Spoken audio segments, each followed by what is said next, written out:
The Holy Gospel according to Matthew. Glory to you, O Lord.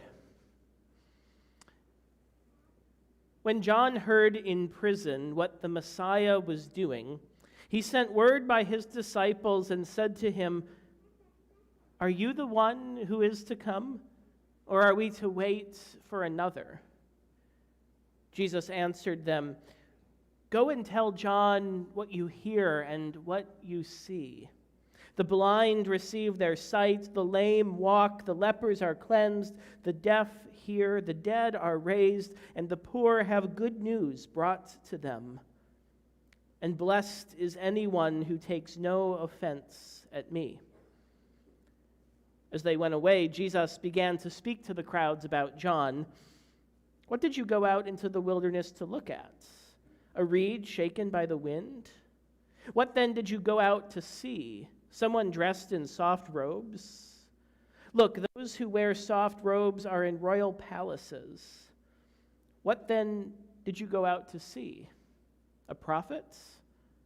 Yes, I tell you, and more than a prophet. This is the one about whom it is written, 'See, I am sending my messenger ahead of you, who will prepare your way before you.' Truly I tell you, among those born of women, no one has arisen greater than John the Baptist. Yet the least in the kingdom of heaven is greater than he." The Gospel of the Lord. Praise to you, O Christ.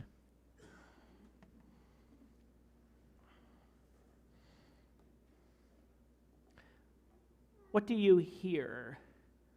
What do you see? The carols are ringing, the lights are shining, the smell of Christmas cookies and pies wafts through the air. And this morning we light the rose-colored candle on our Advent wreath representing joy.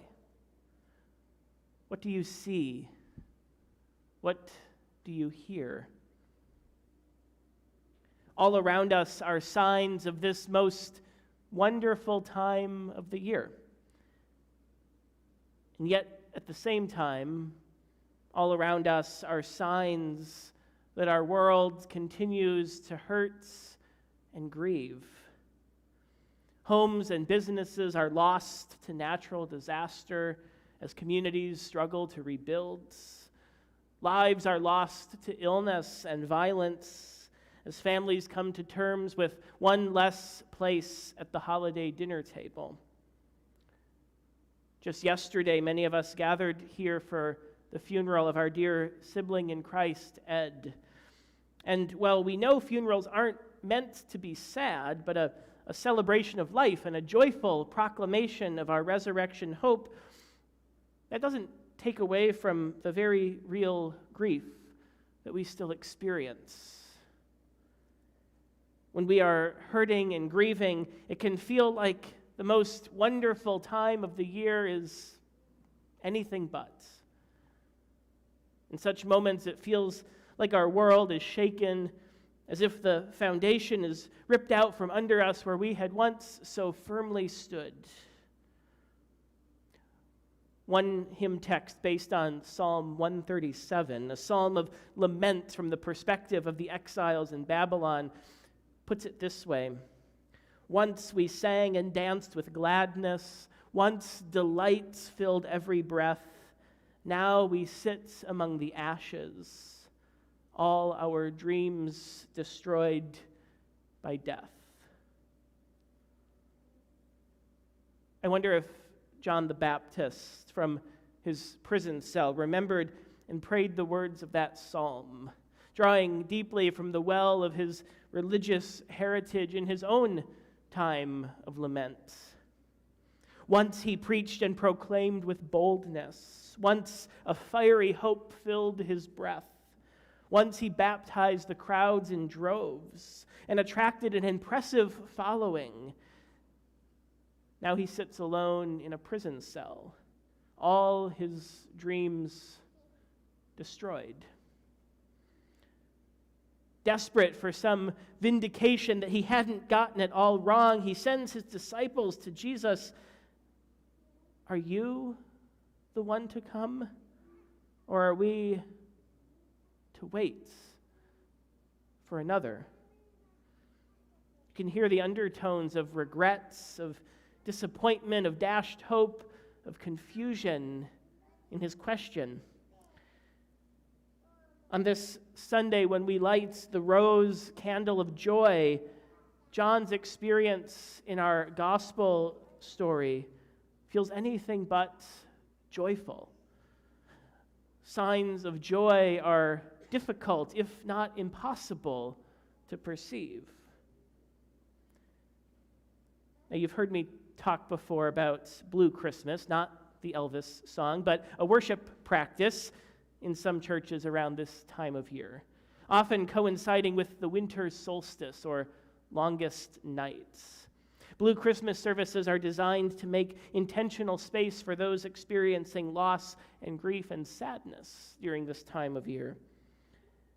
I'm grateful that our Advent season this year gives us this part of John's story because in many ways I think John is like the patron saint of Blue Christmas.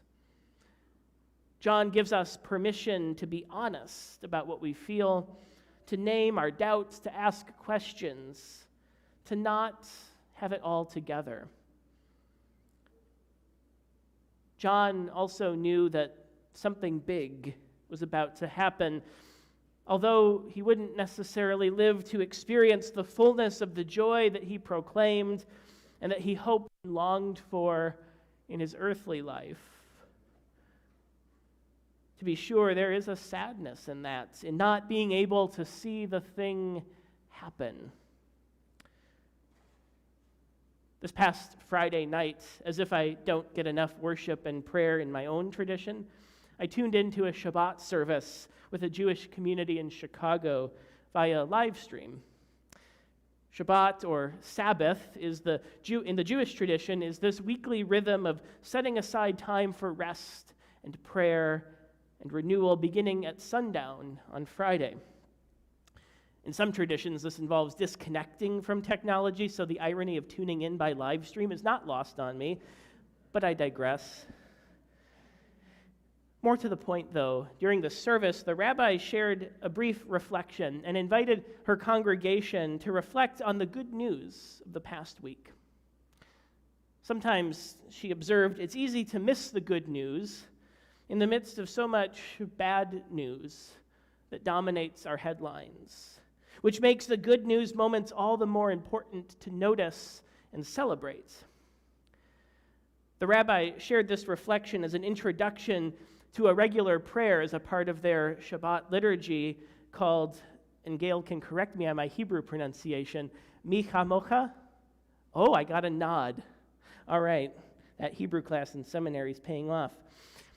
But it's a prayer that directly quotes from the Torah, from the book of Exodus, to be specific. The newly freed Hebrew slaves stand on the other side of the Red Sea, having just watched their Egyptian pursuers drown in the waters before their very eyes. And now they sing and dance with Miriam in the joy of their newfound liberation and freedom. Mi chamoka ba'elim Adonai. Got another nod. Who is like you, O Lord, among the gods? Who is like you, majestic in holiness, awesome in splendor, doing wonders?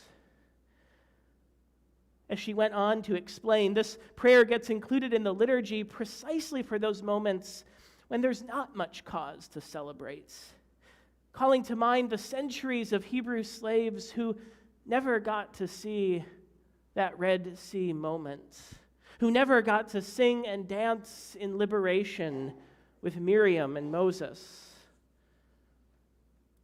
This prayer is as much a song of praise and joy as it is a reminder.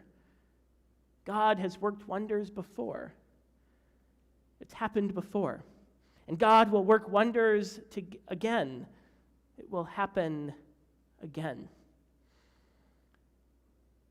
This prayer fills us with a sense of possibility that the world can change, that things can get better, that creation can heal.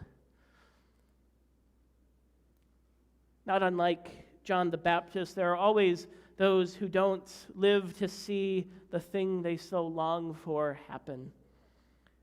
That can feel deflating at times. It might even feel like cause for giving up. Why bother? It's not going to happen in my lifetime, so why even try? What use is it to me? John's story reminds us of a crucial aspect of joy. Joy, as we celebrate it this day, is not about our individual happiness and contentment. Joy is about something much more expansive and much more meaningful than that. Maybe, as one commentator offers, John realized that God's work is bigger than the difficult circumstances of his own life, calling him to a selfless joy for the liberation of others. John knew that what was to come was so much bigger than his own individual experience. Our Advent faith of waiting and watching and hoping and working for justice calls us out of a narrow focus that it's all about me, because it absolutely is not, and into a wider field of vision that it's all about us who are here now and those who will come after us. Together as a church, we are encouraged to realize that God's work is bigger than any of the difficult circumstances we come up against. Together as a church, we are building a future that is not wholly our own, but one that seeks the welfare and the liberation and the joy of others, including those who will come after us, who we'll never meet or know. That is the work and the joy of the gospel. Still, it can be really hard, sometimes impossible, to feel that joy in the moment. John felt what he felt, and he named it. John didn't for a second pretend that everything was okay when it wasn't. But John's doubts and questions don't make him any less faithful. To doubt and to question is not to indicate a lack of trust, but rather a deeply vested interest in the thing that is believed and hoped for. John asked questions because despite his present circumstances, as difficult as they were, he still knew that something big was about to happen. And he trusted it to be so. He just didn't have all the answers or all the details. What do you hear? What do you see? The blind receive their sight, the lame walk, the lepers are cleansed, the deaf hear, the dead are raised, the poor have good news brought to them. Something big, Jesus says, is happening already.